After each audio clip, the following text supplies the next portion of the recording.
प्यारे बच्चों, आप सभी का हमारे चैनल पे बहुत बहुत स्वागत है। दोस्तों, आज की इस वीडियो के माध्यम से क्लास 10th के बच्चों के लिए हिंदी का एक इम्पोर्टेंट वीडियो लेकर के आ चुका हूँ।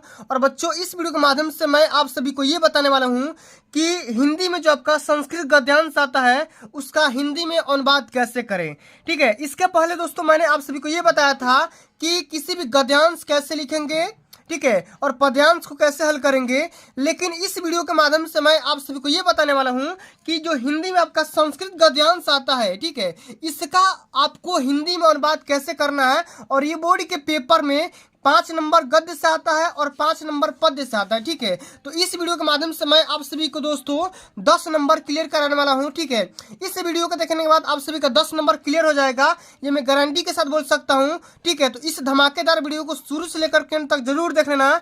वीडियो को लाइक कर देना, शेयर कर देना, अगर चैनल पर नए हो तो सब्सक्राइब कर देना। ठीक है, यहाँ पे देखो एक छोटा सा पैसेज लिखा गया है। ठीक है, यहाँ पे सबसे पहले निर्देश को समझो कि दिए गए संस्कृत गद्यांश में से किसी एक का संदर्भ सहित हिंदी में अनुवाद करिए। ठीक है, संदर्भ लिखेंगे 2 नंबर के मिलेगा। ठीक है, साथ में इसका प्रसंग भी लिखना होगा। ठीक है, और इसके बाद जब इसका अनुवाद करोगे तो आपका यहाँ पे 3 नंबर दे दिया जाएगा, यानी कि इस वाले पोर्शन से आपका 5 नंबर मिलेगा और 5 नंबर इस वाले पद्यांश से मिलने वाला। ठीक है, कि सर्वे भवन्तु सुखिनः सर्वे सन्तु निरामया। ठीक है, इस वाले से। ठीक है, तो आज की इस वीडियो के माध्यम से मैं आप सभी का टोटल 10 नंबर क्लियर करने वाला हूँ कि किस प्रकार आप बोर्ड के पेपर में संस्कृत गद्यांश का हिंदी में अनुवाद करोगे। ठीक है, सब कुछ मैं बेसिक से बताने वाला हूँ। ये वीडियो देखने के बाद आप सभी का संस्कृत गद्यांश से डर खत्म हो जाएगा, ये मैं गारंटी के साथ बोल सकता हूँ। ठीक है, आइए सबसे पहले हम इस पूरे पैसेज को पढ़ेंगे, उसके बाद एक एक शब्द का मतलब समझाऊंगा, उसके बाद बोर्ड परीक्षा की कॉपियां में आपको किस प्रकार लिखना है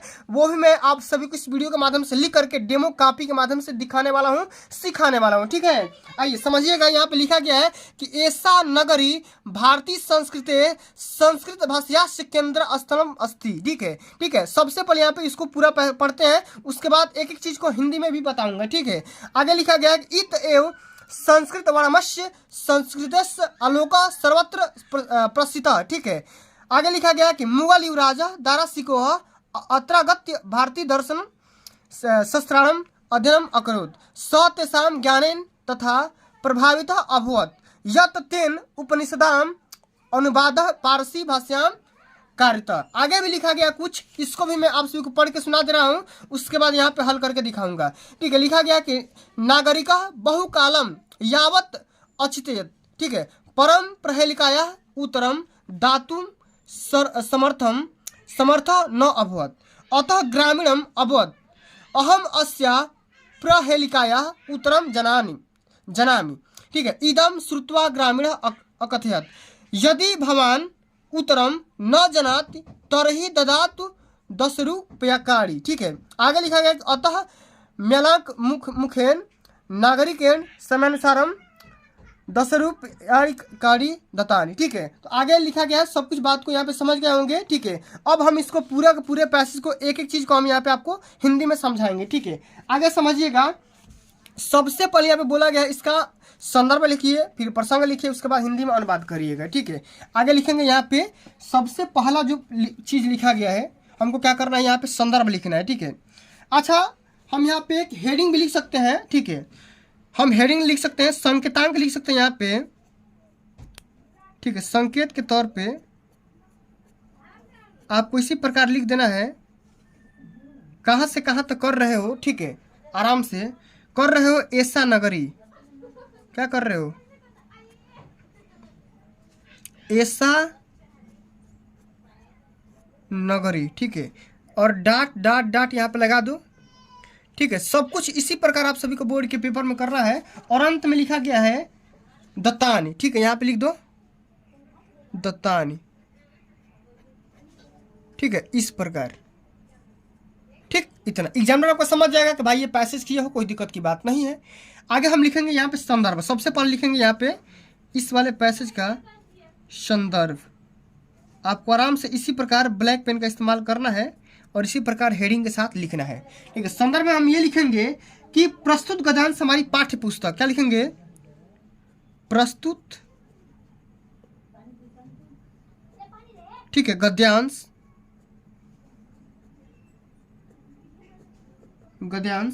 हमारी पाठ्य पुस्तक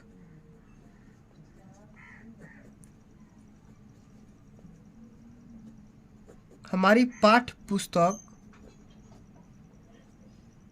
ठीक है। इसी प्रकार आपको स्टेप फॉलो करने पड़ेंगे, ठीक है। अच्छा, पाठ्य पुस्तक को हिंदी से लिया गया तो आपको हिंदी को यहाँ पे डार्क कर देना है, ठीक है। यहाँ पे लिख देंगे हिंदी, ठीक है। आगे लिखेंगे हिंदी के, हिंदी के। अच्छा, कौन सा पाठ लिया गया है? संस्कृत खंड, ठीक है। यहाँ पे लिख देंगे संस्कृत खंड, ठीक है। यहाँ पे लिख देंगे संस्कृत खंड, ठीक है। यहाँ पे लिख देंगे संस्कृत खंड के वाराणसी वाले पाठ से, ठीक है। कौन सा पाठ है? वाराणसी,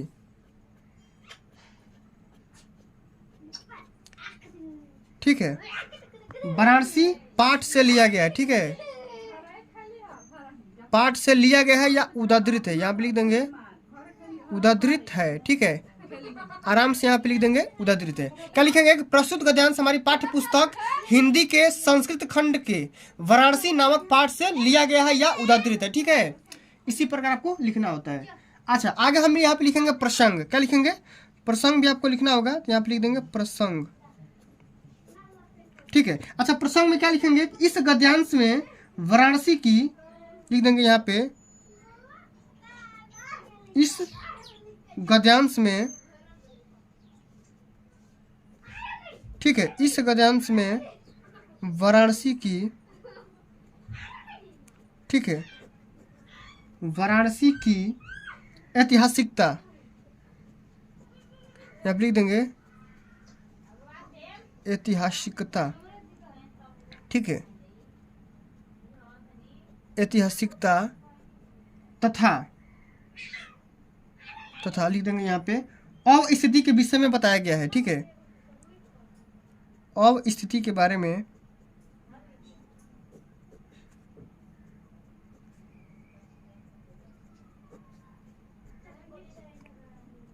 बताया गया है,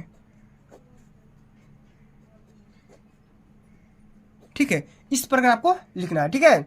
अच्छा, आगे हम यहाँ पे लिखेंगे व्याख्या। अभी तो हमारा मेन चीज है व्याख्या, ठीक है। व्याख्या इंपॉर्टेंट है, यही बात आप सभी का देखा जाएगा। हम यहाँ पे लिख देंगे व्याख्या,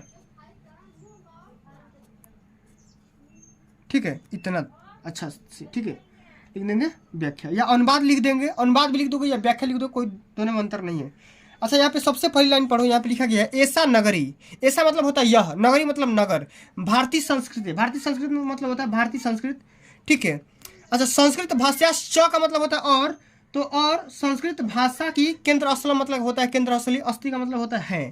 तो इसी बात को हम यहाँ पे लिख देंगे कि यह नगरी, यह नगरी मतलब वाराणसी, लिखेंगे यह नगरी,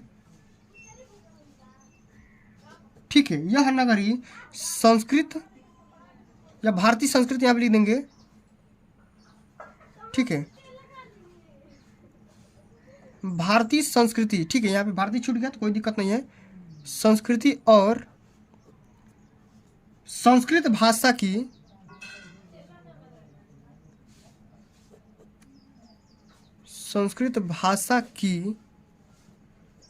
केंद्र स्थली है,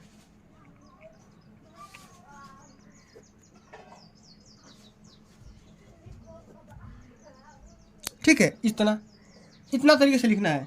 आगे लिखेंगे इत एव संस्कृत वर्णमस्य संस्कृतस्य आलोकः सर्वत्र प्रसृतः, ठीक है। यहाँ पे लिखेंगे कि यहीं से संस्कृत साहित्य, क्या लिखेंगे कि यहीं से, ठीक है, आराम से समझो, लिखेंगे यहीं से संस्कृत साहित्य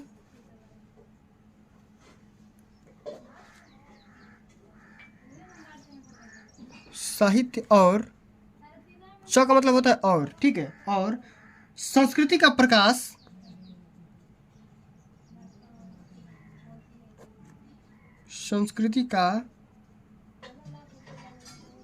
प्रकाश सभी जगह फैला है, सभी जगह फैला है, ठीक है।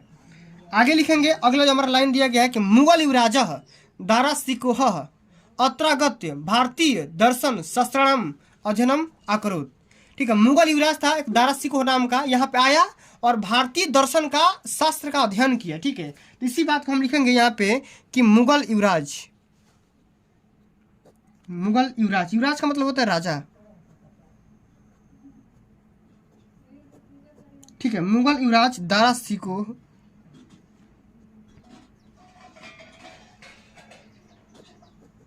शिकोह ने यहाँ आकर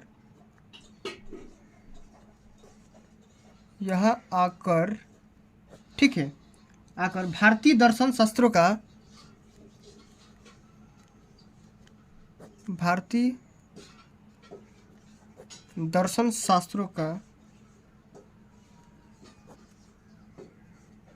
अध्ययन किया।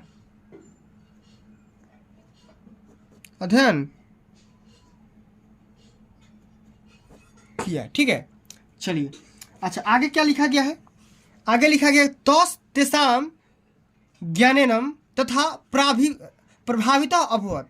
अच्छा, इस ज्ञान को पाकर को प्रभावित हो गया। ठीक है, इंप्रेस हो गया। ठीक है, आगे लिखेंगे यत तेन उपनिषदाम अनुवाद पारसी भाषायाम कार्यत।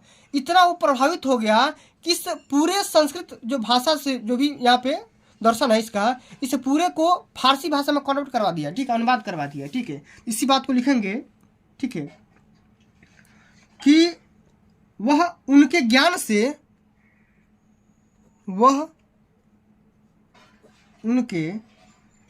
से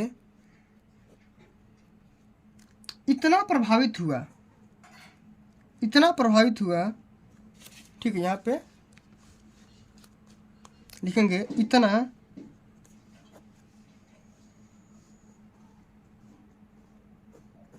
प्रभावित हुआ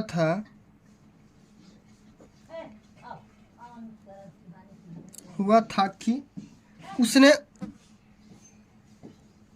उपनिषदों,